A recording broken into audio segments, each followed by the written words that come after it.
அனைவருக்கும் வணக்கம். நாங்கள் இன்றைக்கு எங்களோட மல்லிகை செடிக்கு மண் போட போகிறோம். கொஞ்சம் மண் காணாது, அதே நேரம் கொஞ்சம் இப்படி கிளறிட்டு நாங்கள் வடிவாய் கிளறிட்டு தான் மண் போட போகிறோம். சும்மா நார்மல் மண் தான் போட போகிறோம். இப்போ நாங்கள் கிளறி கொண்டும் இருக்கிறோம். ஏனென்றால் அந்த வேறு அறந்தால் தான் அந்த புது சாவேரும் எல்லாம் கலைச்சு மரம் எல்லாம் ஆரோக்கியமாக வளரும்.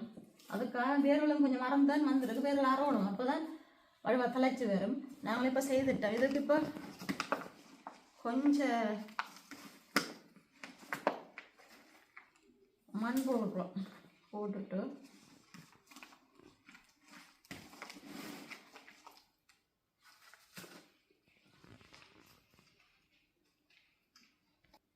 இப்போ நான் கொஞ்சம் பெருசாக வர்ற கிளியோட எல்லாத்தையும் வெட்ட போகிறேன், மட்டப்படுத்தி விட போகிறேன். ஏன்னா இந்த மல்லிகை கொஞ்சம் பூத்தான் பூக்குது, மரம் ஃபுல்லாக பூக்குது இல்லை. அதற்காக நான் இப்போ இந்த தேவையில்லாத வெட்டுக்களை வெட்டி விட்டால் தான் அது சேர்ந்து சடைச்சு கொஞ்சம் கட்டியான இல்லை சடைச்சி வளரும். அதுக்காக கொஞ்சம் கொப்புகளை வளர்ந்த கிளைகளை நான் இப்போ வெட்டி கொண்டிருப்பேன். வெட்டிட்டேன், எவ்வளோ வெட்டி எடுத்துட்டேன். இது ஜெர்மன் கடைகளில் விற்கிறது பூக்கிறதுக்கான பசலை. இப்போ நான் இதில் ஒன்றை தான் போட போகிறேன். அதை இப்படி ஒன்று வச்சிருக்கிறாங்க. இதால் இப்போ எடுத்து இது இருக்கும் இந்த பட்டிக்குள்ள, இதை எடுத்து இப்படி இது அழகாக குத்திட்டு நாங்கள் குத்திட்டு இப்போ நாங்கள்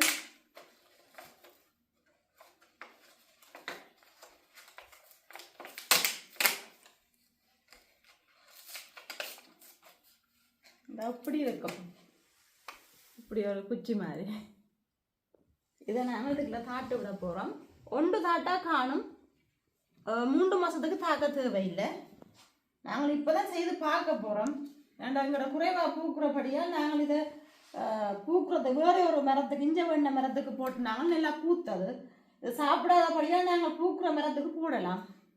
அப்போ இப்போ நாங்கள் இந்த மல்லிகை செடிக்கு மரத்துக்கு நாங்கள் இப்போ ஒன்று போட்டிருக்கிறோம். அது 3 மாதத்துக்கு காணும்.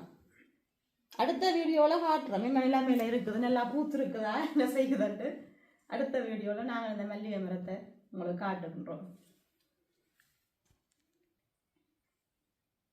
நன்றி, வணக்கம்.